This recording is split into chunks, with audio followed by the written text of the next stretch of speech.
Boa noite a todos, sejam todos bem-vindos mais uma vez ao canal do YouTube da Batista Vila Formosa, em mais uma programação, Conexão e Comunhão. Uma alegria, um privilégio poder receber vocês aqui no nosso canal.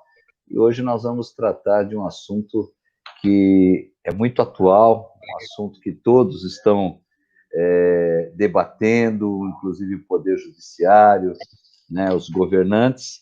E para esse bate-papo, esse debate sobre perseguição religiosa, eu usei o termo aí, né, perseguição religiosa ou cuidado com a vida. Nós estamos recebendo aqui os nossos convidados, pastor Rogério Tenório, pastor titular da Igreja Batista do Getsemane, além de pastor também advogado, que vai tirar as nossas dúvidas aí na área jurídica, pastor Silvio Renato, pastor titular da Igreja Vila Alpina, né, professor, com certeza conhecedor das Sagradas Escrituras, e nós vamos trabalhar com o pastor Silvio a questão mais de conciliar, né, as decisões, o momento que a gente vive à luz das Sagradas Escrituras. Então, eu gostaria de ouvir aí o boa noite do pastor Rogério, do pastor Silvio, para que a gente possa orar e iniciar o debate, e já quero agradecer vocês por ter aceito o nosso convite e estar aqui com a gente. É uma alegria, um privilégio receber os pastores aqui nessa noite. O pastor Rogério tem a oportunidade.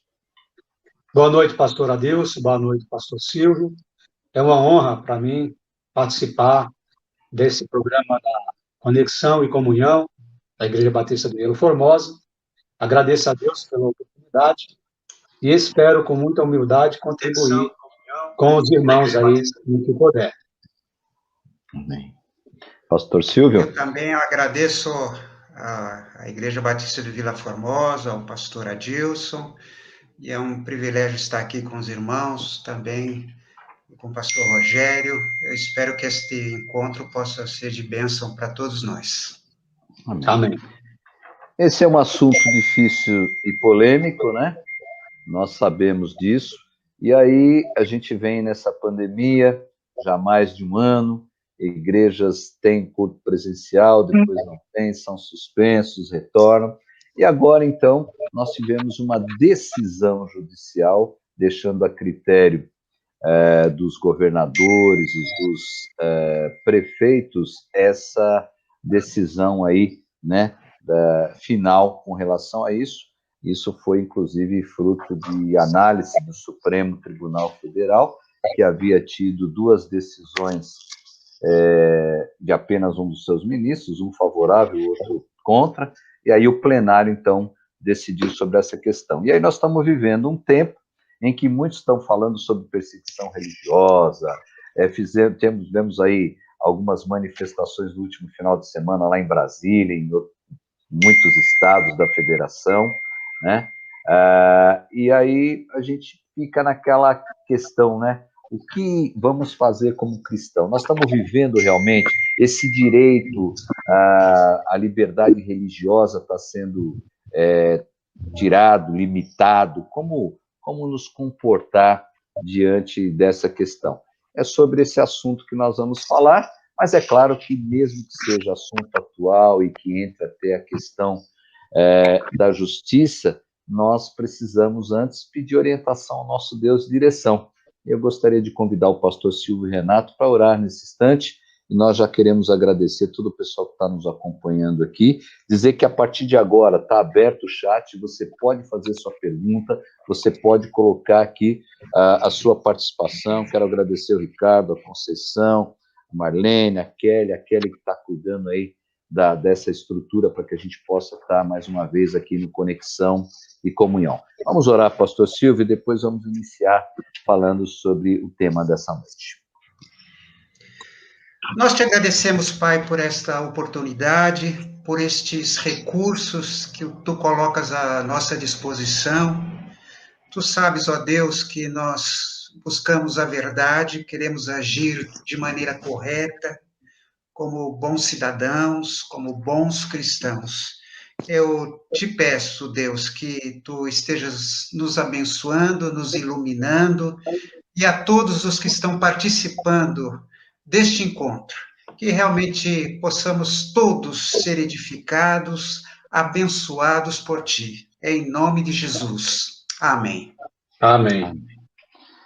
Vamos começar então com o pastor Rogério, né? Falando sobre essa. Pastor Rogério, fala para a gente o que significa essa decisão do STF, isso refletindo nos municípios, no Estado, e realmente aconteceu isso. Nós estamos sendo privados da liberdade religiosa, e até fazer as suas considerações, né, sobre perseguição e liberdade religiosa.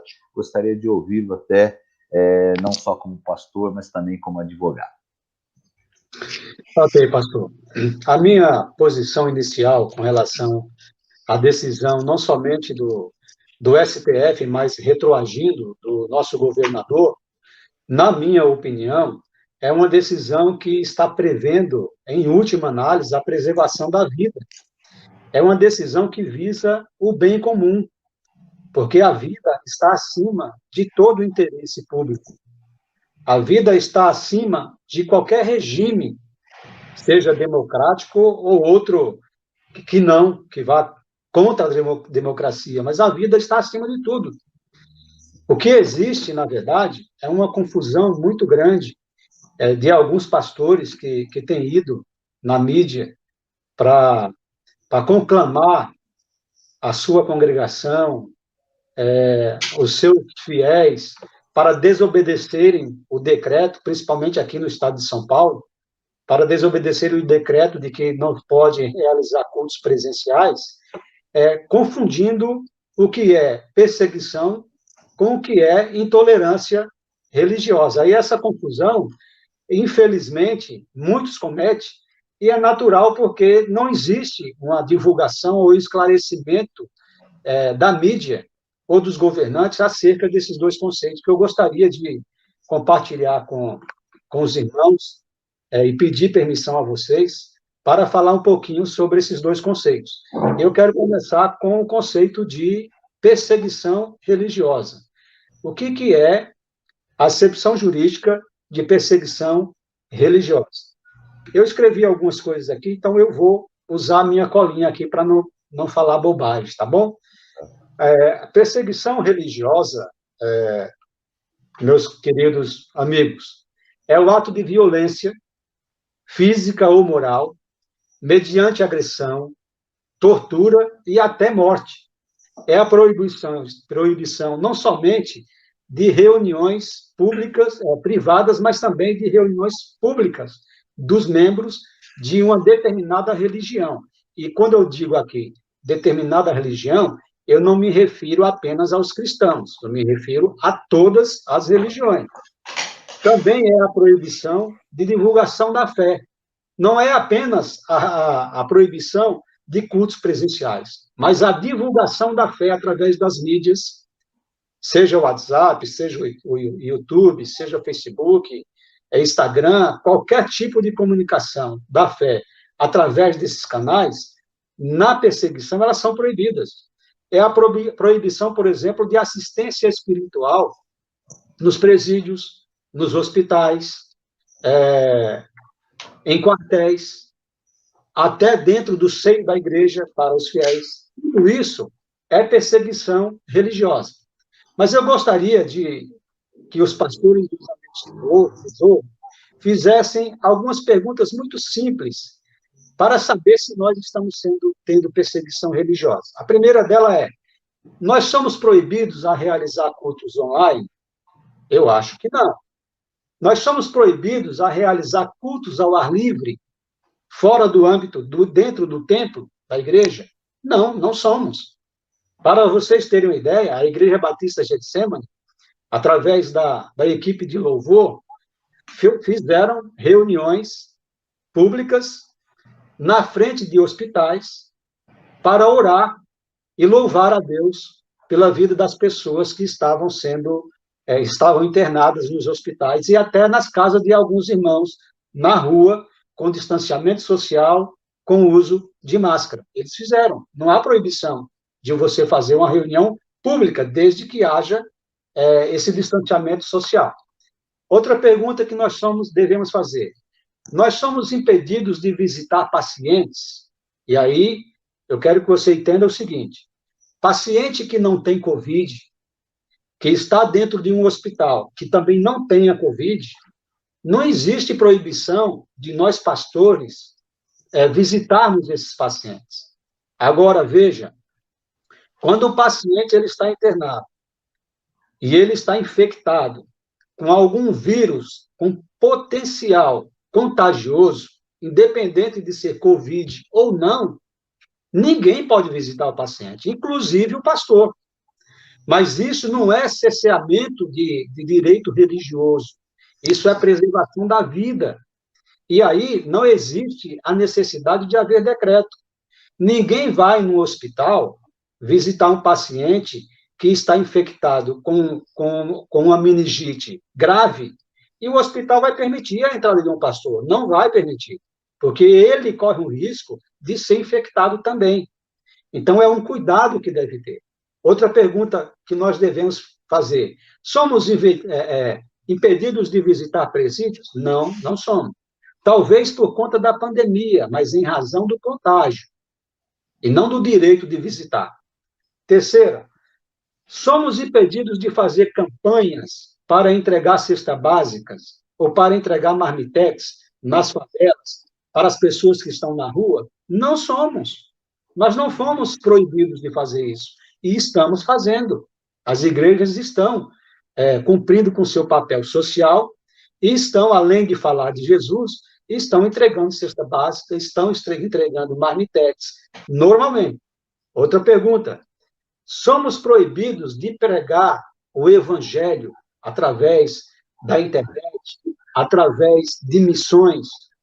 Nós estamos fazendo campanha de missões. Nós estamos em plena campanha de missões mundiais. E a igreja está participando da campanha de missões mundiais, porque os missionários continuam com os seus trabalhos. Isso não há impedimento, não existe proibição. Outra pergunta: somos impedidos de realizar atendimento presencial em nossas igrejas? Também não. Nós podemos continuar recebendo os membros da igreja, ou quem quer que seja que precise de assistência espiritual, de assistência psicológica, dentro da nossa igreja, de forma individualizada. Nós temos feito isso com toda tranquilidade. Então, a resposta se existe a perseguição religiosa é um redundante não. Não há, olhando através de todas essas perguntas, não há o que se falar em perseguição religiosa. Nós temos que pensar no seguinte, meus amigos: a nossa Constituição Federal, de 1988, criou dispositivos constitucionais que asseguram aos pastores, que asseguram aos líderes religiosos de qualquer tipo de religião, o direito assegurado de prestar assistência religiosa. Mas se vocês forem verificar o que é que a Constituição Federal diz, eu vou ler aqui para vocês ouvirem. O inciso 6º do artigo 5º da Constituição Federal, inciso 7, diz assim: é assegurada, nos termos da lei, a prestação de assistência religiosa nas entidades civis, militares e internação coletiva. Quando a Constituição Federal diz nos termos da lei, é porque ela depende de regulamentação de lei. E o decreto é uma regulamentação de lei. As pessoas estão esquecendo que um decreto é uma lei, embora publicada pelo governador do estado. Então, não há que se falar em perseguição religiosa. Um outro dado, pastores, que eu trago para mostrar que não existe perseguição religiosa, é uma publicação do IBGE de 2010, que diz que naquela época, em 2010, portanto aí 11 anos já se passaram, nós tínhamos 87% da nossa população brasileira que se autodeclaravam cristãos. Destes 87, 66% eram católicos e 21% evangélicos. Hoje, os evangélicos correspondem a 31% da população. Como é que pode haver proibição, perseguição no Brasil das religiões com um aumento exponencial do cristianismo aqui no Brasil? Não tem. Mas eu gostaria também de trazer ao conhecimento das pessoas que nos ouvem o que significa, na prática, a perseguição. A história nos diz, pastores, que do século II até o século IV, os cristãos foram perseguidos de maneira acirrada, sendo mortos, entregues aos leões, servindo de tocha humana para os romanos. Isso só acabou com a legalização da religião por Constantino no século IV. Aquilo era perseguição religiosa. Com o Edito de Milão, acabou a perseguição e foi proclamada a paz da igreja. Mas isso se proletou no tempo. Agora, nós precisamos entender que perseguição religiosa não significa também uma perseguição do Estado a uma determinada religião. Pode ser o contrário, uma perseguição de uma religião para com outra. E a gente vê na história, no século XI até o século XIII, a perseguição das cruzadas. Os irmãos lembram? Aqueles que não eram cristãos morriam ao fio da espada. A gente acompanha a perseguição da Santa Inquisição, do século XII ao século XIX. A perseguição dos nazistas, do ano de 1895 até 1944. E nos dias de hoje, a gente vê dezenas de países que perseguem os cristãos, mas entendam, a perseguição que eles fazem é uma perseguição de morte. Onde existe o islamismo, o extremo extremista, lá existe perseguição de morte. E aí os cristãos, os nossos missionários, são realmente perseguidos. Então, esse é o conceito de perseguição. É perseguir através da violência, através da tortura, através da grave ameaça e através da morte. Agora, o que nós estamos vivendo no Brasil não é uma perseguição, é uma intolerância religiosa. E o que é intolerância religiosa? É vilipendiar uma determinada religião. O que é vilipendiar? É fazer chacota, tratar com desrespeito.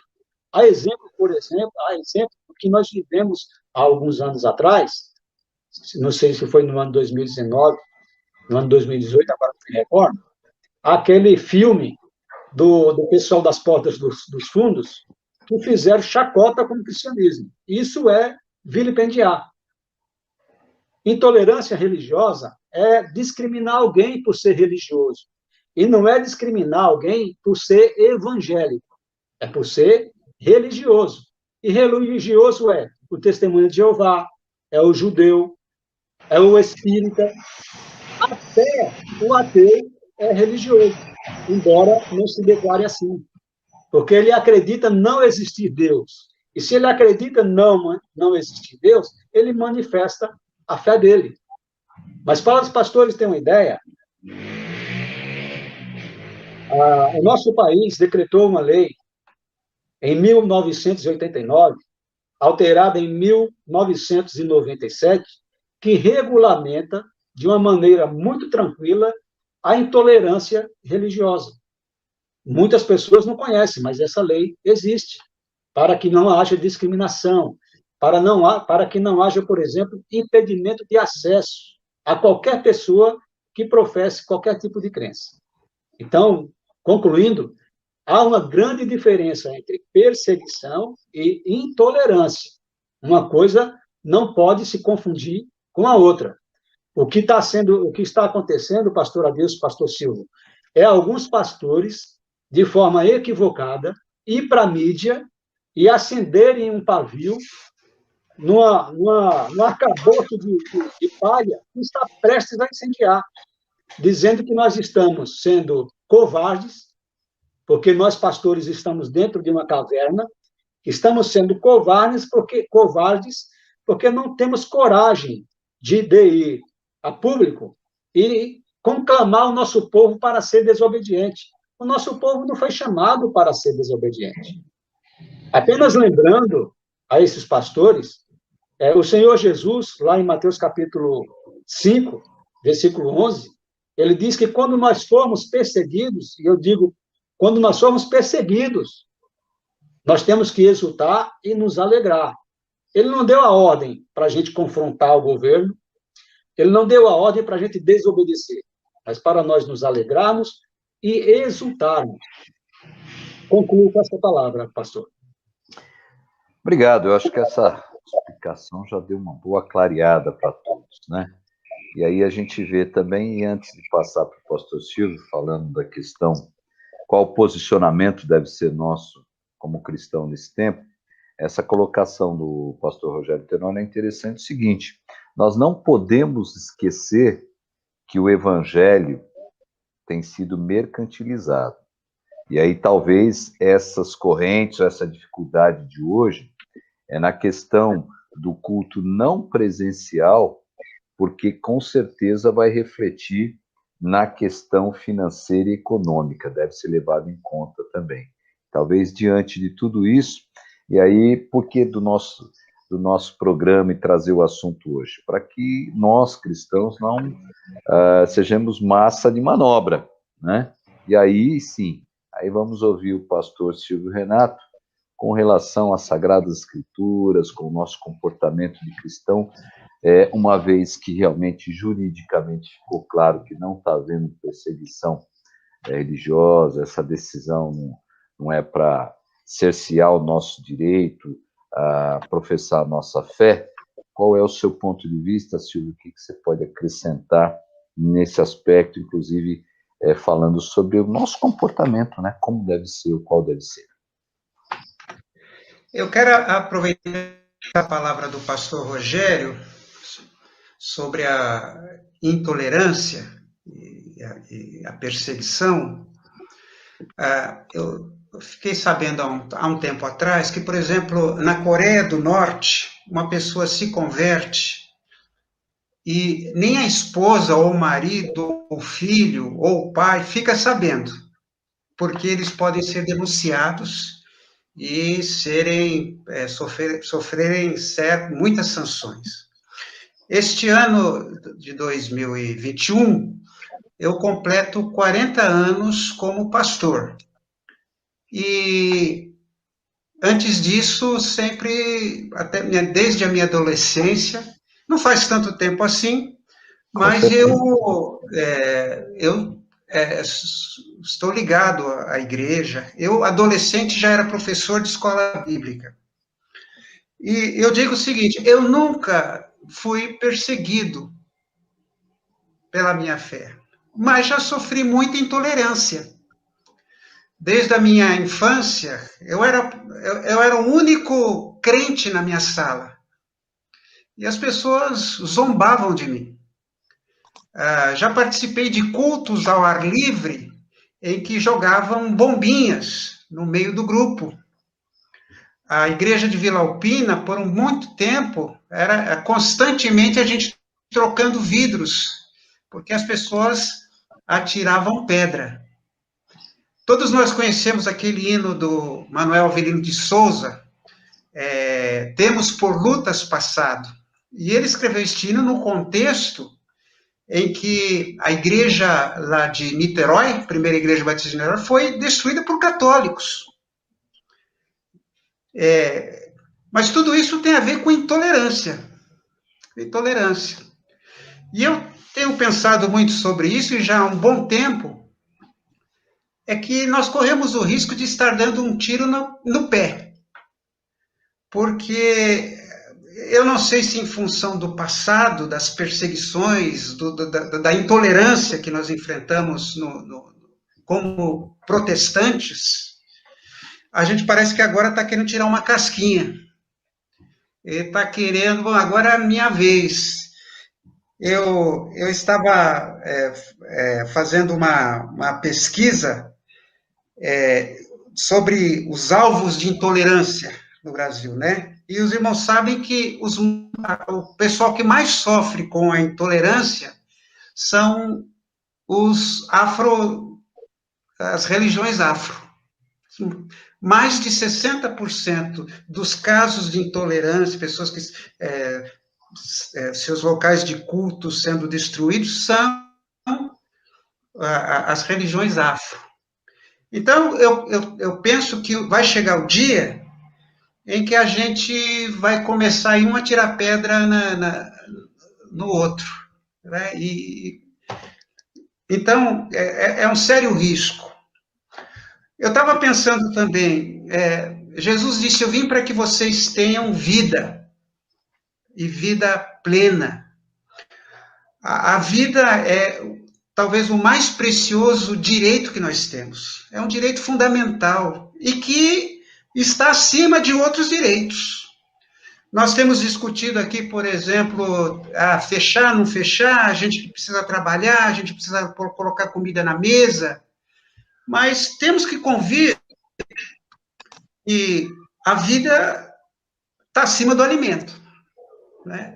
Jesus disse na parábola do rico e insensato que adianta alguém ganhar o mundo inteiro e perder a sua vida. A vida é aquilo que nós temos de fundamental. E eu achei muito interessante porque Jesus sempre deu muita atenção à saúde das pessoas. Ele curou muitas pessoas. Num período, numa época em que a medicina praticamente não existia. Então, Jesus se preocupava com a saúde. Eu estava lendo ontem um artigo que me foi enviado, em que a pessoa usava o termo que no momento nós estamos vivendo como que num exílio. Israel foi para o exílio, deixou o templo, para eles o templo era o local de culto, e os judeus oravam voltados para Jerusalém, porque é onde estava o templo, e o templo para eles era a casa de Deus, né? É ali que Deus estava, mas o povo estava no exílio, e hoje o nosso exílio é a Covid-19, e é por isso, por respeito à vida, por respeito a tantas pessoas, é que nós não estamos nos reunindo. Um dia desses, eu estava no carro, acho que foi a semana passada, quando houve lá um questionamento do Supremo, de um ministro do Supremo, liberando, não é?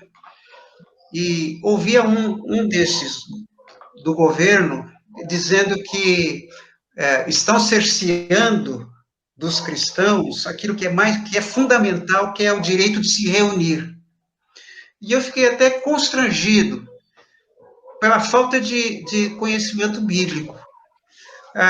O primeiro templo cristão foi feito na época de Constantino, que foi citado aqui, pela mãe de Constantino. Ela que mandou construir o primeiro templo cristão, depois de 300 anos. Então, nesse período todo, a igreja não se reunia em templos. Né? A mulher samaritana perguntou para Jesus, onde que devemos nos reunir aqui? Em Jerusalém ou aqui neste monte? E Jesus disse, olha, os verdadeiros adoradores adorarão em espírito e em verdade. Esta é a verdadeira adoração. Um texto que tem sido muito citado é a palavra de Estevão, que Deus não mora em templos construídos por mãos humanas. Nós somos o templo. E eu entendo que nós temos... Eu estava dizendo recentemente à minha igreja, estou com saudade da igreja, saudade das pessoas, saudade de abraçar, de rir, de compartilhar, de ouvir, de falar. Tenho muita saudade, mas exatamente porque nós amamos as pessoas, nós nos preocupamos com elas, é que não estamos nos reunindo. Né? E há outras formas, os cultos online é uma forma de nos reunirmos, de estarmos em espírito, né, na presença de Deus. Eu ouvi um outro argumento que alguém disse, que a Bíblia fala, não deixemos de nos reunir, não deixemos a nossa congregação. é um crime contra uma boa interpretação bíblica, de uma boa exegese. Ali, o autor aos Hebreus não estava falando de pessoas que estavam sendo proibidas de igreja, pelo contrário, ele estava falando de pessoas que não queriam ir às reuniões. Então, muitos colocam, esse problema de fechar a igreja, aí as pessoas vão se desacostumar a ir à igreja. Eu acho muito difícil um cristão, né? Tem uma frase que eu gosto muito: ninguém pode chamar a Deus de pai se não tem a igreja como sua mãe, né? O verdadeiro cristão tem prazer em estar na casa do Senhor. O Adilson falou isso muito, muito bem. Algumas pessoas estão preocupadas com a arrecadação, mas pelo que eu tenho ouvido e pelas argumentações que eu tenho presenciado, realmente a culpa são dos próprios pastores que ensinam algo que não existe, né? Algo totalmente antibíblico. Nós não podemos usar o modelo do Antigo Testamento, o modelo de usar o templo como centro do nosso culto, né? O templo deve ser visto como um lugar que facilite o trabalho, né? As pessoas se encontram, se reúnem, planejam, é um espaço, mas não é o nosso objetivo. O nosso objetivo não é encher o templo. Pelo contrário, o nosso objetivo é ir para este mundo, sermos sal da terra, sermos luz do mundo. Então, como cristãos, nós primeiro devemos dar um exemplo saudável para a sociedade. As pessoas, a igreja sendo uma voz, olha, vamos nos cuidar, porque o momento é muito difícil, e nós estamos trabalhando e estamos fazendo tudo para cuidar de vocês, né? Por isso que a igreja se fecha. Então, sermos um modelo, sermos uma luz. O nosso grande objetivo como igreja, é tornar a igreja bem vista. Eu acho muito interessante no livro de Atos que a igreja, as pessoas caíam na simpatia do povo. A igreja, as pessoas eram atraídas pela igreja. É algo que me preocupa muito hoje em dia. E eu tenho visto isso com muita frequência. É que as pessoas estão começando a odiar os cristãos pela intolerância, né? Pelo preconceito. Somos vistos como negacionistas. Então, você vê um grupo de evangélicos fazendo uma passeata lá em Brasília, por exemplo. O que as pessoas pensam de nós? Então, nós estamos colocando cercas em torno do evangelho. E as pessoas não estão conseguindo chegar a Cristo, porque eu entendo que uma pessoa que conheça Cristo, entenda Cristo, e nós somos o corpo de Cristo, ela nunca vai recusar esse nosso Senhor, né? Então, basicamente é isso. Eu entendo que essa visão de templocêntrica é uma visão antiga, é um modelo, é um paradigma que nós temos que descartar. A igreja, onde tiver alguém, um grupo de pessoas, a igreja somos nós. Ok, quero só abrir o parênteses aqui. A Rosana Reis comenta que ninguém está sendo proibido ou perseguido por manifestar sua fé. O que está sendo proibido é a aglomeração de pessoas em espaço fechado. Obrigado pela participação, Rosana. O Ricardo diz assim: também concordo, não entendo que tenha algum tipo de perseguição. Obrigado. O Luca Moraes diz o seguinte: olha o que o Luca Moraes disse aqui, pastor Rogério e pastor Silvio. É melhor saudade física, que logo passará com a vacina, já chegou, do que uma saudade da despedida por perder o seu ente querido pela morte, né? Diante de tudo isso, a gente sabe das dificuldades, e às vezes nós somos taxados até de, como é que se diz, pessoas de falta de fé, né? Antes, me permita um parênteses, pastores, e você que está nos acompanhando.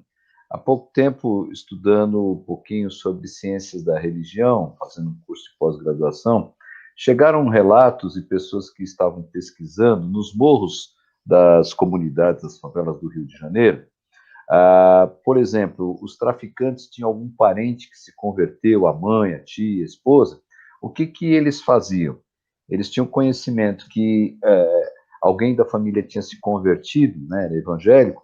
Eles estavam expulsando o pessoal que pratica as religiões, né, afro-brasileiras, expulsando dos morros, fechando, incendiando terreiros de umbanda, candomblé, ameaçando, né?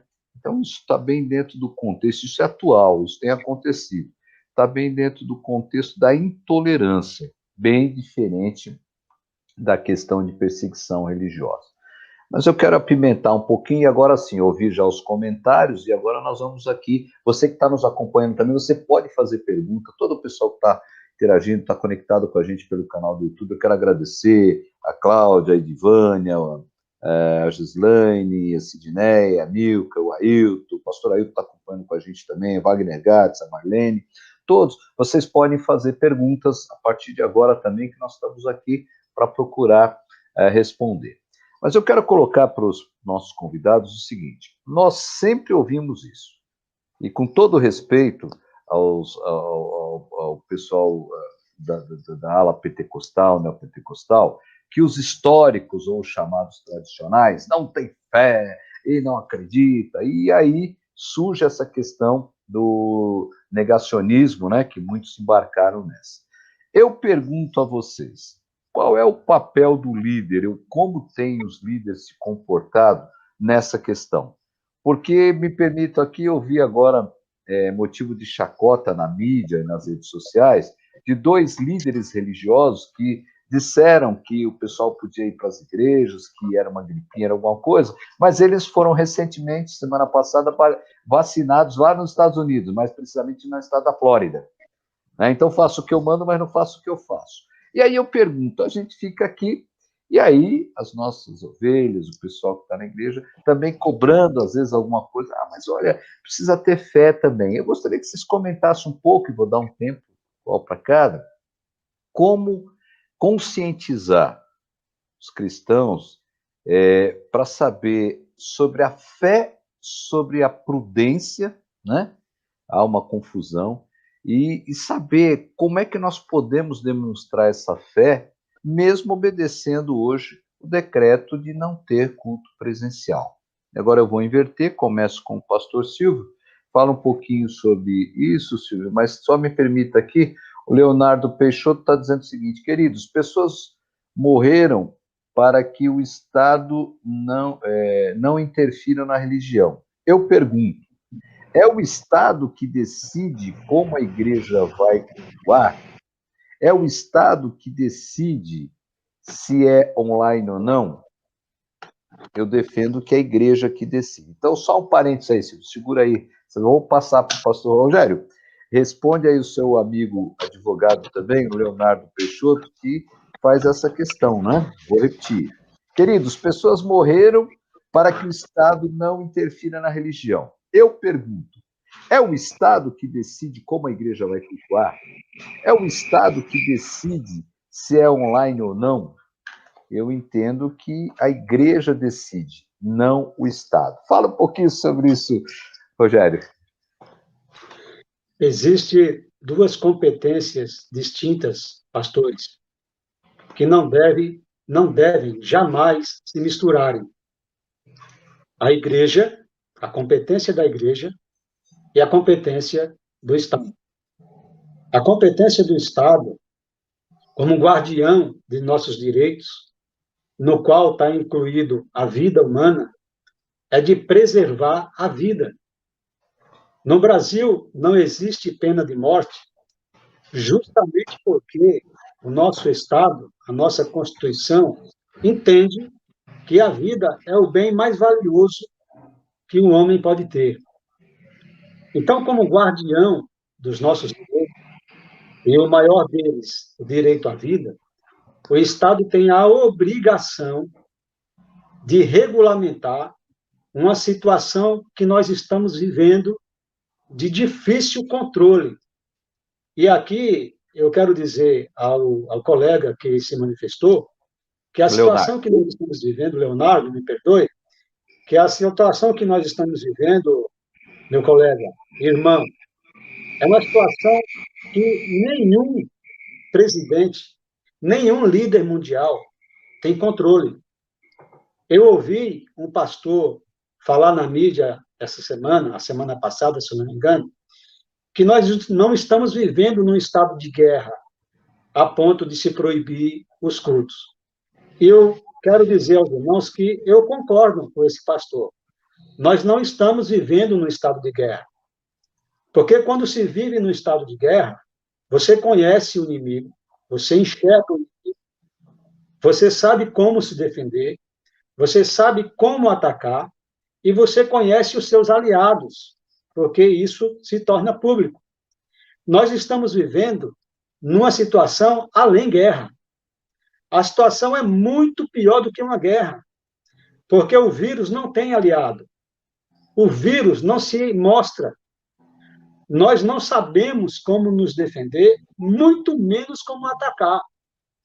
Se nós soubéssemos disso, nós não estávamos vivendo uma situação de calamidade, de pandemia, de tantas mortes que tem havido e ainda vai haver, por falta de competência dos governos. Então, principalmente do Brasil, que nunca se preparou para uma situação como essa e tem mostrado que continua não estando preparado, porque transformou a pandemia num jogo político. E aqui eu não estou defendendo o político A ou o político B, eu estou sendo imparcial. Virou politicagem. Agora, a competência da igreja, meu colega, eu não sei se você é cristão. Sim, talvez sim. Se você não for, ele é cristão. Sim. A competência da igreja, meu amado irmão, é espiritual. Nada tem a ver com política. Eu quero lembrar ao irmão um encontro que Jesus teve com Pôncio Pilatos, no julgamento dele, quando Pilatos pergunta para ele se ele é o rei que o povo de Israel estava conclamando, e se ele não vai fazer nada para se defender. E Jesus diz assim para ele: o meu reino não é deste mundo. Se fosse deste mundo, eu mandaria os meus ministros me defenderem. Mas como não é deste mundo, e aí ele mesmo dá a resposta. A competência da igreja está no próprio termo da palavra grega, eclesia, chamados para fora. As igrejas, de uma forma geral, não foram criadas por Jesus Cristo para ficarem dentro de quatro paredes. Nós nos reunimos porque é confortável. Nós nos reunimos porque queremos encontrar os irmãos dentro da igreja. Mas se nós formos nos reunir fora da igreja como o corpo de Cristo, nós vamos estar exercendo a mesma competência. Se nós formos dobrar o nosso joelho, marcarmos uma hora, que seja 9 horas da noite, para orarmos todos juntos, compreenda uma coisa, meu amado irmão, milhões e milhões de pessoas que são salvas em Jesus Cristo estarão todas juntas, reunidas, de joelhos dobrados, clamando o nome do Senhor. E não precisa de uma igreja para isso. Então, quando a palavra grega, eclesia, chamadas para fora como propósito, ela é nos entregue, é para nos ensinar que o nosso propósito é sair para fora da igreja, falar do evangelho de Cristo e viver o amor. Não é apenas falar. Em nenhum momento o irmão vai ver que existe na palavra de Deus, procure e depois o irmão me mostra. Qualquer tipo de citação de Jesus Cristo ou ensinamento dos apóstolos que nós devemos enfrentar politicamente os governantes. Não há isso daí. Jesus falando sobre César, sobre o tributo, Jesus disse: dai a César o que é de César e a Deus o que é de Deus. Porque tudo que é político, tudo que é estatal para o governo humano é da política, é do governo humano. O espiritual pertence ao Senhor. Da mesma forma, o apóstolo Paulo, em 1 Coríntios, também defende a tese de que nós não temos que resistir aos governos. 1 Pedro 2, 13, também Pedro defende a ideia, nós temos que ser submissos ao governo. Então, o que nós estamos vendo, meu querido colega e irmão Leonardo, é os cristãos se comportarem justamente contrários à palavra de Deus. Nós não estamos sendo submissos ao governo, nós estamos confrontando o governo em manifesta mau testemunho.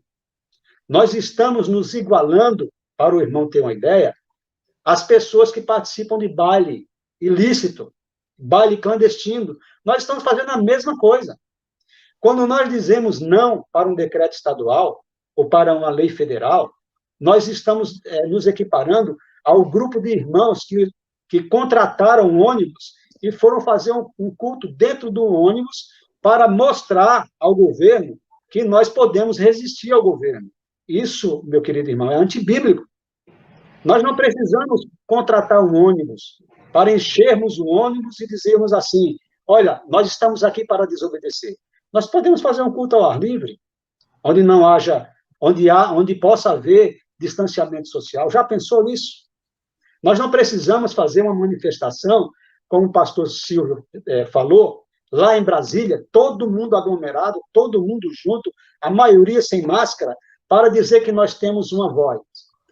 Eu vou dizer ao irmão o seguinte, onde estavam essas vozes quando as grandes tragédias do Brasil se manifestam? Onde estavam essas vozes lá em Brumadinho? Se não fosse uma igreja batista, e aqui não estou puxando a igreja da Sartinha para a igreja batista, apenas relatando um fato, se não fosse uma igreja batista lá de Brumadinho, aquelas pessoas não teriam auxílio. Aqueles homens que se prontificaram a salvar as pessoas dentro da lama não teriam seus uniformes lavados. Onde estavam os evangélicos dos palanques?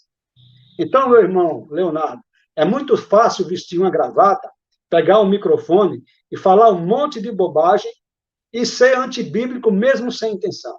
O difícil é levantar as mangas, promover um grande movimento cristão e ajudar quem precisa. Pastor Rogério, para pensar, as pessoas lá da Cristolândia, o quanto precisam de amor? Onde estão as igrejas? Todas, não estou falando de algumas, não. Onde estão as igrejas? Onde estão as igrejas para atender as pessoas das comunidades? Desculpa, pastor. Rogério, só me permita aqui, queria responder, até preciso concluir aqui.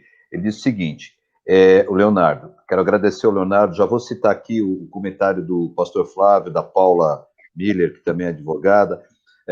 Veja bem, o Leonardo diz o seguinte, eu não defendo resistência, amados, só estou refletindo sobre o precedente que foi aberto. Eu sou a favor de que a igreja decida e respeite voluntariamente, mas me preocupa a intervenção.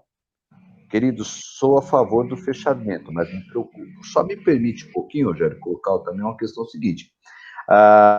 Mais uma vez agradeço aqui o Leonardo, eu quero só colocar aqui. A Paula disse o seguinte, o ideal seria, sim, que o Estado não necessitasse intervir na igreja. Entretanto, foi necessário justamente porque muitos não tiveram bom senso e não têm, batendo o pé numa situação tão crítica, insistiram. Depois ela ainda conclui aqui. No mais, o Estado não está intervindo na religião, na igreja.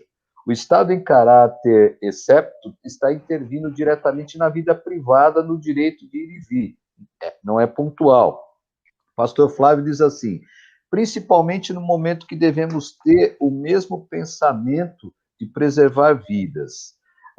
Eu acrescentaria aqui o seguinte, o Estado tem que legislar, ou direcionar, ou coordenar, porque a gente está falando aqui de intervenção, mas veja bem, a igreja ela tem que cumprir no município regras para funcionar, não tem? Lá tem uma quantidade de pessoas que o templo comporta.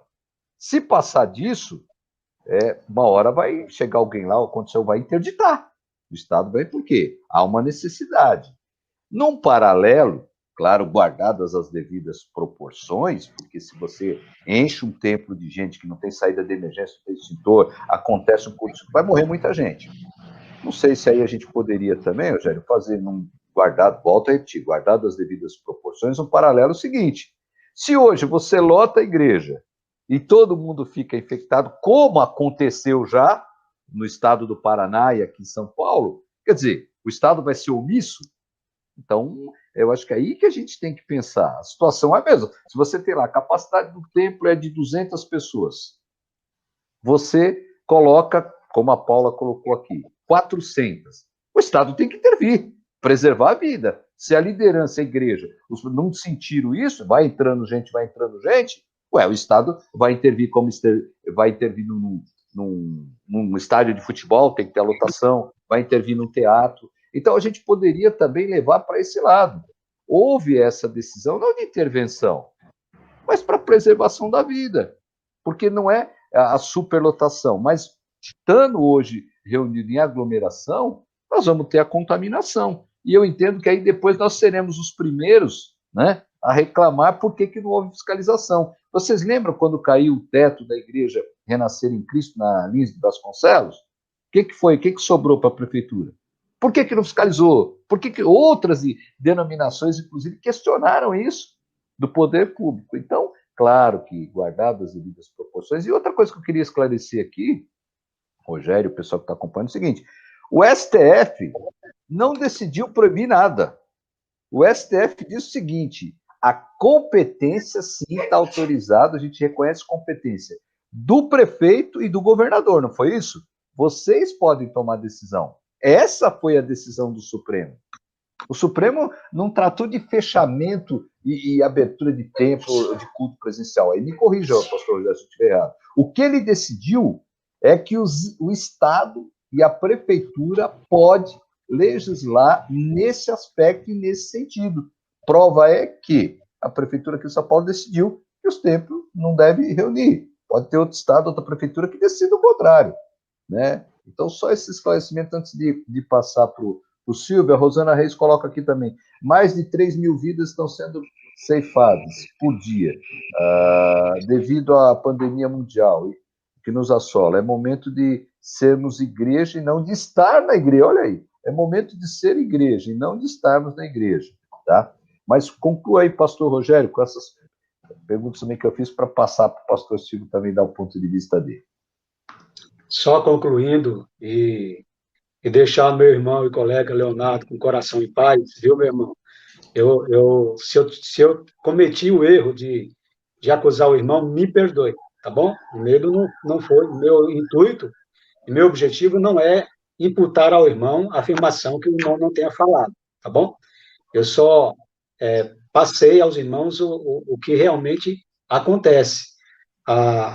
A nossa competência como igreja, ela tem sido politizada. Cada dia que passa, a política entra dentro da igreja. Uma coisa que nós precisamos refletir, e com muita urgência ainda, é sobre o seguinte: por que é que o Senhor Jesus não deu ao Sinédrio o dever de dirigir a sua igreja? Por que é que ele não propôs aos sacerdotes a direção da igreja? Por um motivo muito simples: porque os sacerdotes já estavam corrompidos pela política. Os sacerdotes, tanto os saduceus quanto os fariseus, na época de Jesus, só faziam o que a política permitia que eles fizessem, e isso para preservar a sua autoridade e a sua ostentação. Infelizmente, meus amados irmãos, muitos pastores aqui no Brasil têm se vendido politicamente para manterem uma ostentação, para dizer que são amigos pessoais de um determinado político, ou para manter uma autoridade diante da sua congregação que não lhe foi confiada. Porque se tem uma autoridade que foi confiada aos líderes evangélicos, é a autoridade de pastorear, não é de politicar. É uma autoridade de cuidar de vidas e não de conclamar vidas para desobedecer. Eu concluo, então, pastor, com essa palavra. Muito obrigado. Só me esclarece, as observações que eu fiz estão corretas aí, né? Você que está vendo. O STF Corretíssimo, decidiu... meu pastor. O Supremo Tribunal Federal, ele não tomou uma decisão de manter as igrejas fechadas. O que houve, na verdade, na minha humilde opinião, foi uma ratificação de uma decisão que já havia sido tomada em 2020, de que os estados e os municípios tinham competência para legislar em relação ao episódio que nós estamos vivendo. Foi isso daí, tá bom? Tá. Houve um recurso no STF para que as igrejas fossem abertas e esse recurso foi indeferido, com muito acerto, no meu entendimento. Então deixar bem claro que o STF não interferiu em igreja nenhuma, em religião nenhuma. Ele apenas disse o seguinte: olha, o Estado e o município, o prefeito e o governador vão ver a situação, como está lá as UTIs, como está o índice de morte, de contágio, e eles podem sim decidir a esse respeito. Pastor Silvio Renato, que bom aqui, olha, rapaz, tem tanta coisa aqui. A Elisângela está dizendo aqui: precisamos entender que ser igreja vai além de estar no templo. A Marlene diz: concordo, precisamos ser igreja. E aqui quero agradecer, Leonardo, fica tranquilo, ele colocou aqui: estou em paz, meu amado, obrigado pela atenção, perdoe-me por trazer uma questão um pouco menos pragmática, no campo prático, seguimos e nos sujeitamos à autoridade. Nada disso, Leonardo, foi excelente a sua participação, porque com certeza isso que você colocou, isso tem ecoado aí, né, para muitos, e o pessoal tem essa dúvida. Esse é o intuito desse programa dessa noite, né? Por isso nós estamos aqui reunidos. Obrigado pela sua participação. Silvio, diante de tudo isso, e aí? Porque nós temos uma outra questão também. Vou aqui colocar uma pitadinha aí de pimenta na conversa. Aí tem aqueles que também dizem o seguinte: depois de tudo isso, você já falou, mas vamos voltar um pouquinho lá. E como é que nós vamos depois mobilizar o povo para reunir? Porque está tão bom via internet, a gente está conseguindo alcançar outros países e tal. E aí, diante de tudo isso que foi falado e diante do desafio que nós temos de depois continuar alimentando o povo de Deus agora, através das redes sociais, e depois nos reunir de novo. Como é que é isso? Essa é uma preocupação que eu tenho. Algumas pessoas podem se acostumar a assistir o culto, né? Nem participar, assistir o culto lá da sala da sua casa, tomando uma limonada e comendo pipoca, né? É bem mais cômodo, né? Isso pode acontecer, mas isso se dá porque muitas pessoas têm visto as reuniões, os cultos, como espetáculos, né? Elas simplesmente vão como se fossem... vão a um teatro, encontram um culto, uma palavra boa música, e é isso. Mas o que a igreja precisa trabalhar é promover a comunhão. Hoje nós estamos afastados, não porque gostamos de estar afastados, nós estamos afastados porque nós acreditamos na ciência, e acho que esse é um ponto que precisa ficar bem claro. Isso você falou lá da fé, não tem fé, quer dizer, eu acredito no que os cientistas, que os médicos, os e todos os demais estão falando. Eu acredito ou não acredito? Eu, desde criança, eu tomo remédio, né? Uma estatística estarrecedora é que 100% das pessoas que nascem morrem. Nós somos seres limitados, né? Nós ficamos doentes, nós morremos, temos visto muitos irmãos nossos morrendo nas nossas igrejas, muitos pastores estão morrendo. Então, como é que eu vou trabalhar com isso? Como é que eu encaro essa fé? O que eu entendo por fé? É a capacidade de fazer coisas extraordinárias. E se for assim, a gente podia reunir muitos pastores de frente às igrejas, de frente aos hospitais, as pessoas iam chegando e iam sendo curadas, né? Dizer que não tem fé, né? E que tipo de fé é essa? É uma fé de palavras, como foi falado aqui, quer dizer, eu boto a minha gravata e falo lá para milhares de pessoas com bravatas, né? Ou é uma fé de vida? O que a fé está produzindo na minha vida? Que tipo de pessoa estou sendo? A fé é importante. O justo viverá da fé. Mas a gente precisa entender que a fé é o primeiro passo. E não é o caminho todo. A fé se manifesta pelo tipo de vida que nós temos, que nós vivemos. E isto se manifesta em amor ao próximo, em ajudar os necessitados. Foi citado aqui pelo pastor Rogério, igrejas que estão indo em frente aos hospitais, cestas básicas que estão sendo distribuídas.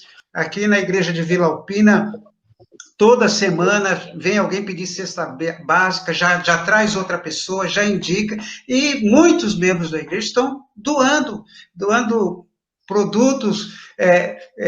Então, qual o respeito que eu tenho para com o ser humano? Não é? Quer dizer, eu vou morrer, eu sou frágil, então eu não quero aparecer lá para a minha igreja, olha, aqueles lá estão se reunindo, nós também vamos provar que nós também somos bons. Eu sou frágil, eu sou do grupo de risco, e a igreja tem que saber isso, e a igreja precisa aprender a respeitar o próximo, respeitar o ser humano, dar o seu bom testemunho diante da comunidade. E uma igreja que, ao invés das grandes reuniões nos templos, que são importantes para aquela celebração com a maioria das pessoas ali, mas também promover pequenos grupos de encontro, criar amizades, mostrar a importância do relacionamento, porque nós somos um corpo, não é? Todos temos dons. Eu, como pastor, Deus me deu o dom do pastorado. Então, eu estou pastoreando, exercendo o meu dom, mas há pessoas com dom de ensino, dom da administração e tantas outras coisas. Então, não existe igreja separada, que todo mundo, cada um para o seu canto, assistindo um espetáculo na televisão. Mas uma vez o pastor Erlande, ele, numa aula que ele deu lá no Seminário do Sul, sobre essa questão de evangelismo urbano, ele disse que naquela época o Fantástico tinha muita projeção, todo mundo assistia o Fantástico, e as pessoas começaram a faltar para assistir o Fantástico, né? Faltar a igreja. E aí ele reunido lá com as pessoas, com a sua diretoria, com os líderes da sua igreja, ele falou, olha, só existe um jeito, vamos tornar os nossos cultos mais fantásticos do que o fantástico. Então a igreja tem que se preocupar, a igreja tem que ser relevante, a igreja tem que falar para as pessoas desse tempo, que nossa sociedade tem problemas diversos, a pandemia é um assunto que as pessoas precisam ser ajudadas, ser orientadas, mas o nosso mundo é muito complexo, é um mundo individualista, e a igreja tem que trabalhar contra esse individualismo, tudo isso no seu tempo. Mas agora, como eu disse, nós estamos no exílio, né? É o exílio da Covid. E por amor ao nosso próximo, eu não iria. Recentemente, uma pessoa me procurou e falou, pastor, eu desde o começo da pandemia, eu estou indo numa igreja, eu descobri que eu sou pentecostal. Eu falei, vai em paz, Deus te abençoe, né? Mas, olha, eu vou falar uma coisa, eu não iria a uma igreja que estivesse aberta numa época como essa que nós estamos vivendo, porque é uma total falta de respeito da liderança desta igreja para com o ser humano. Nós somos humanos, nós vamos morrer um dia, nós ficamos doentes, então a gente tem que se prevenir. Eu, como pastor, sou essa pessoa muito limitada fisicamente, e eu cuido de mim, e também me preocupo com as pessoas da minha igreja que eu amo. Então, é isso, eu acho que a igreja vai ter que orar muito, os pastores vão ter que pôr a cuca para funcionar, orar, para que Deus nos dê caminhos para atrairmos, fazermos com que as pessoas se sintam melhores dentro da igreja do que no shopping, do que em qualquer outro tipo de atividade. Ok. E os pastores, nós parece que não, mas é muito rápido. Nós já estamos a 1h05 no ar. Eu preciso caminhar um pouco mais aqui. Só registrando aqui, a Elisângela falou aqui novamente, somos igreja, assim devemos permanecer. O Ricardo disse que nós estamos vivendo um momento de muitas confusões e informações que chegam por muitas vezes de forma confusa e distorcida por meios jornalísticos. Por isso que o pastor aqui, né, ressalta que precisa estar atualizado, precisa realmente orientar o seu rebanho. vivemos uma guerra política, isso é claro também, mas eu quero destacar um pouquinho aqui para a gente caminhar para o final o seguinte. Diante de tudo isso, eu posso dizer, e eu pergunto aos dois pastores e a você que está nos acompanhando, pode continuar mandando aqui, usando o chat para fazer pergunta, comentário. O pastor Flávio diz, excelente, pastor Silvio, o testemunho é essencial para falar de Jesus ao mundo. Eu poderia dizer, e agora a gente precisa ser bem prático, eu tenho mais 10 minutos, vamos lá. A Bíblia diz o quê? O Senhor está à procura de adoradores e não de espectadores. Podemos dizer também que de todo esse momento que estamos vivendo, pós-pandemia e durante pandemia, nós vamos descobrir realmente aqueles que realmente são homens e mulheres de fé, convertidos, que querem se reunir, né? É uma preocupação que a gente tem tido de retornar aos cultos presenciais, o pessoal preocupado com essa questão, mas não é aí que nós vamos conseguir perceber realmente aquele que ama a obra, que ama primeiro o Deus da obra e que quer desenvolver os seus dons.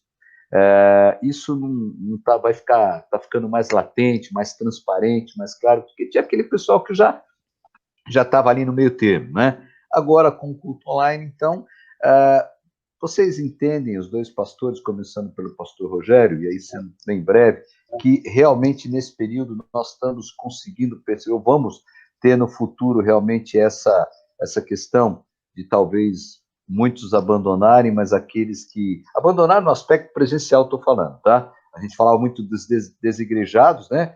Agora nós vamos falar dos conectados, o pessoal que vai preferir estar na igreja, vai contribuir, participar, mas tudo à distância, né? Qual é a visão de vocês nesse momento? Pastor Adilson, eu tenho plena convicção de que aqueles que nós sempre contamos com a presença dele no culto, porque ele entende que ele faz parte do corpo, e como parte do corpo, ele precisa estar presente para dar a sua contribuição. Eu tenho plena convicção que isso não vai mudar em absolutamente nada. Quando nós tivermos a oportunidade de voltar, os irmãos que estavam vindo vão continuar vindo. Aqueles que não tinham compromissos vão continuar sem compromisso. Talvez declare de uma vez por todas que não querem compromisso. É o que nós estamos vendo de acordo com esse vai e vem da pandemia. Aqueles que estão na luta, aqueles que estão no dia a dia, eles brigam, eles lutam, no bom sentido, para dizer eu quero participar, eu quero estar lá. Aqueles que nunca somaram continuam anônimos, continuam não vindo. Agora, o que esperar do futuro?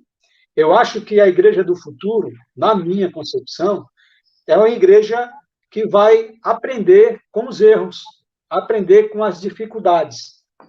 Nós vamos continuar, essa é a minha posição, tenho certeza que também dos irmãos, nós vamos continuar estimulando a presença do irmão como corpo na igreja, mas vamos também transmitir o culto online, porque e para mim principalmente, foi um grande aprendizado, porque nós temos oportunidade não somente de alcançar as pessoas que ainda não aceitaram a Jesus, nós temos uma oportunidade que nós não entendíamos antes, que é de poder prestar uma assistência espiritual ao irmão que está acamado, ao irmão que não pode vir à igreja, não porque ele não quer, porque ele está efetivamente doente.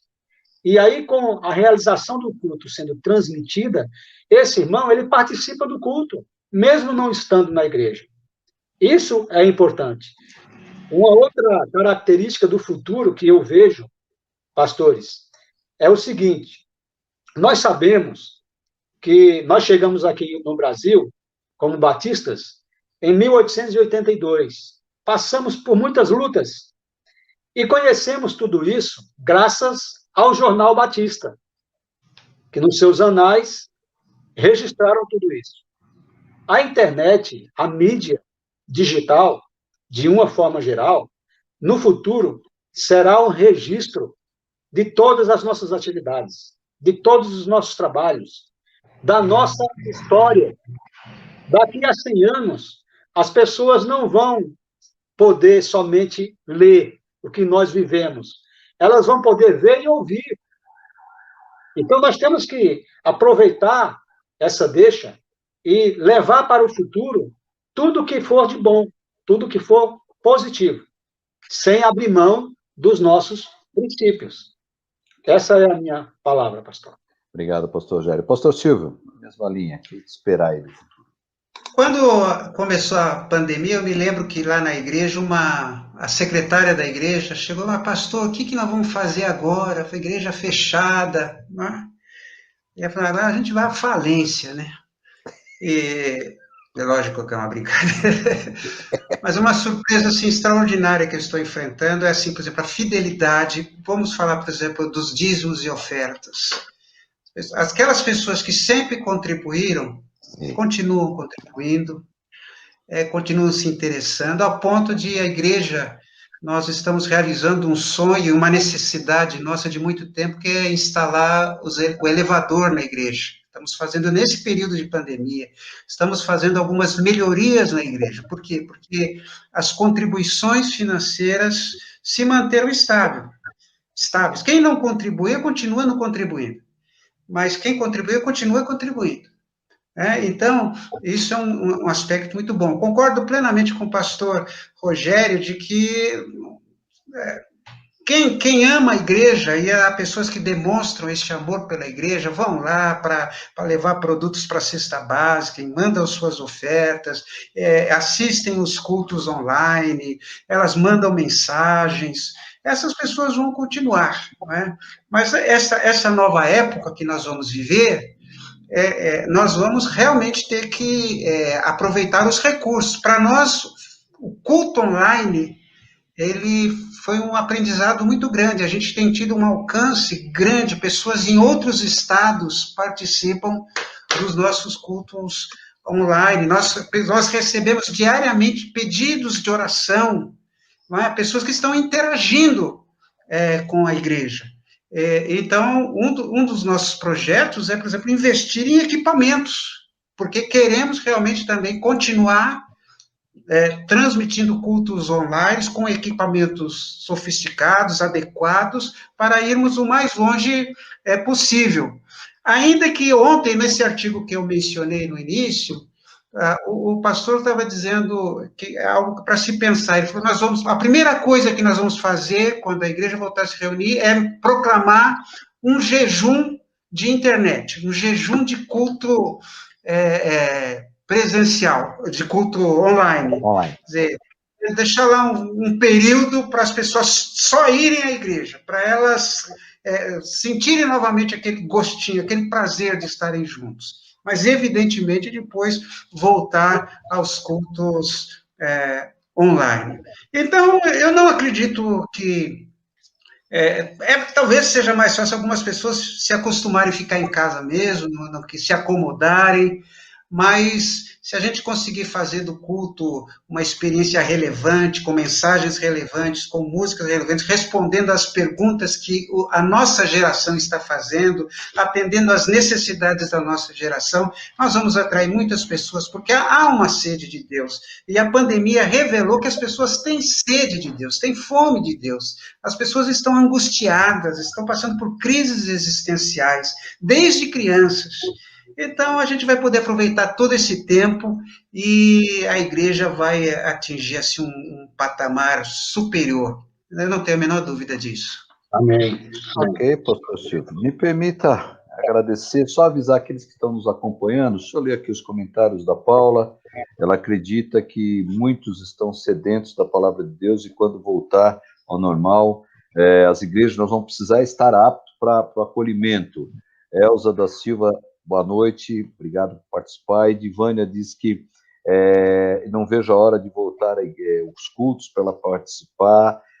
O pastor Ailton, né, parabenizando aqui o pastor Rogério e o pastor Silvio pelo debate. O João Felipe Zusa dizendo que excelente ponto comentado pelo pastor Rogério. As pessoas não irão mudar, só irá reforçar o desejo de servir a Deus em comunidade e de quem não quer responsabilidade. O pastor Flávio também diz parabéns, pastor Deus, por promover esse excelente debate, parabéns aos pastores. Eu quero agradecer todos que estão participando. E aqui, presta atenção, próxima quinta-feira, eu vou ter que encerrar por causa do nosso horário, mas na próxima quinta nós vamos continuar esse debate, e aí teremos a presença, né, quero agradecer o pastor Rogério e o pastor Silvio. Na próxima quinta nós já temos a presença do pastor Sérgio Moreira, presidente da Ordem do Estado, vai estar com a gente. Estamos aguardando mais também algumas confirmações, nós vamos continuar falando desse tema. E se vocês me permitem, os nossos convidados, eu gostaria de concluir, mediei mais ou menos, mas deixar também o meu ponto de vista. Eu entendo que nem o futuro, mas hoje o presente, pelo menos nós, eu creio que todos, falando aqui da igreja local, Vila Formosa, mas nós já estamos colhendo frutos dos cultos online.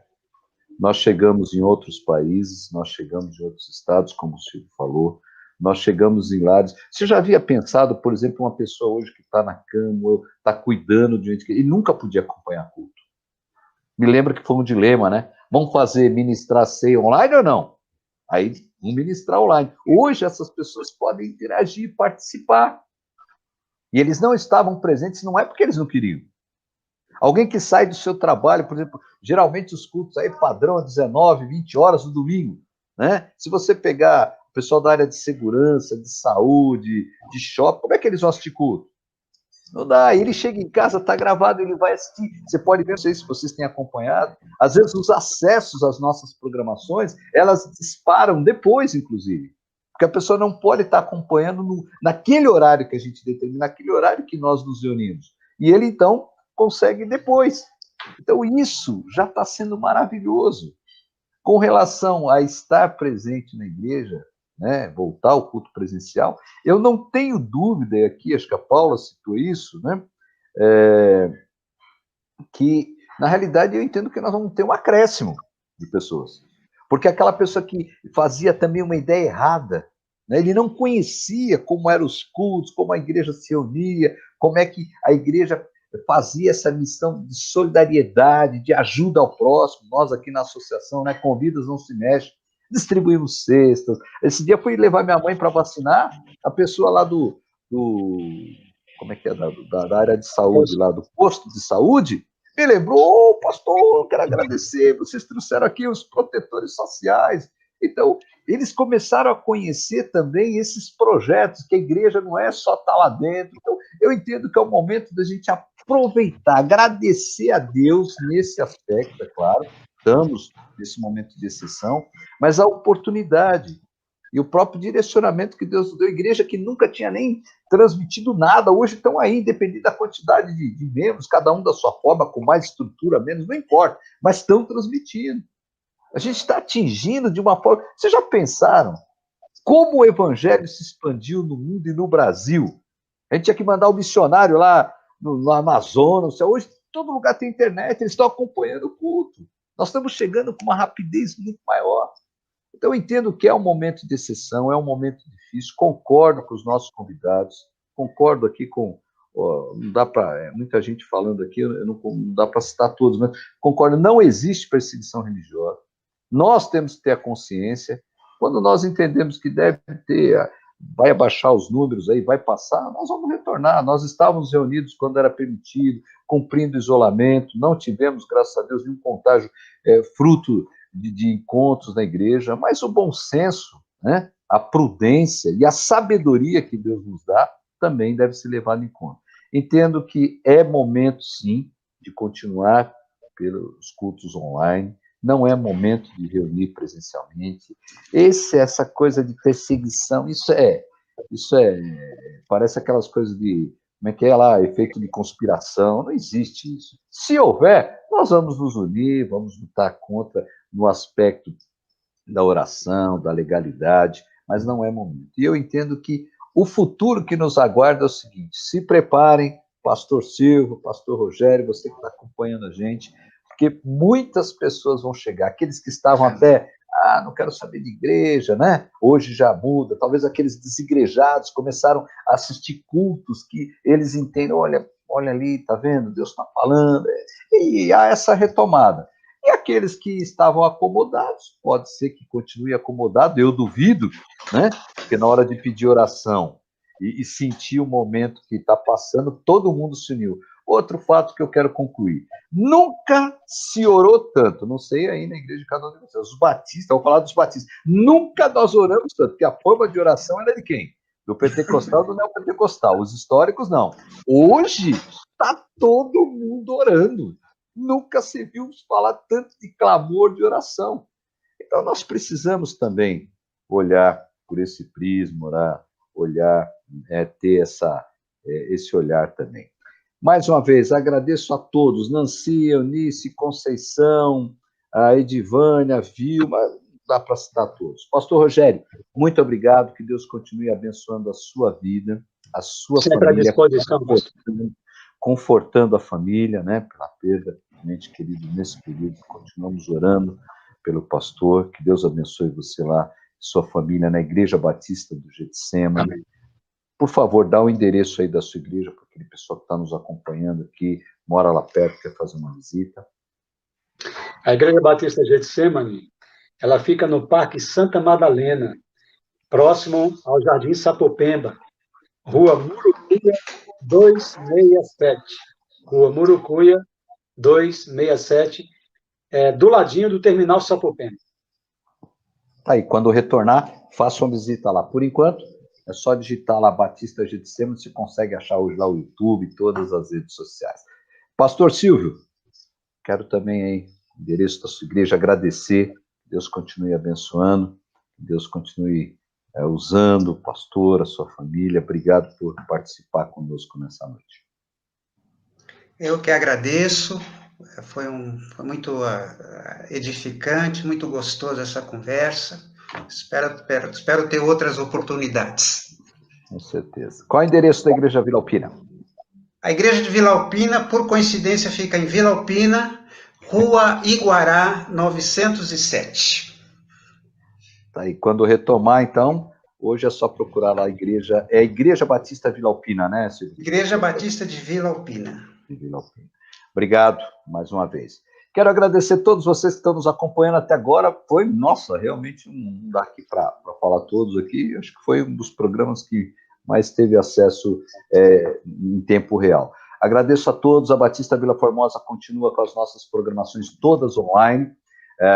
Você pode acessar pelo Facebook, pelo Instagram, pelo YouTube, como nós estamos aqui. É só digitar lá Batista Vila Formosa. Não se esqueça, além das programações que temos na semana, na próxima quinta-feira, nós estaremos de volta, se o Senhor nos permitir, mais uma vez, num programa Conexão e Comunhão, dando continuidade ao tema, dando continuidade ao debate, recebendo aqui outros convidados. Muito obrigado pela sua participação, que Deus abençoe você, Amém. Que Deus abençoe a Amém. Sua família, que Deus nos dê sabedoria para realmente Amém. Vivermos como cristão e, através do nosso testemunho, cair na graça do povo como a igreja primitiva. Obrigado a Amém. Todos. Kelly, você que está aí na técnica, obrigado pela sua participação também. Que Deus abençoe a todos e até a próxima. Obrigado a todos. Amém. Obrigado, meus convidados. Até a próxima. Abraço.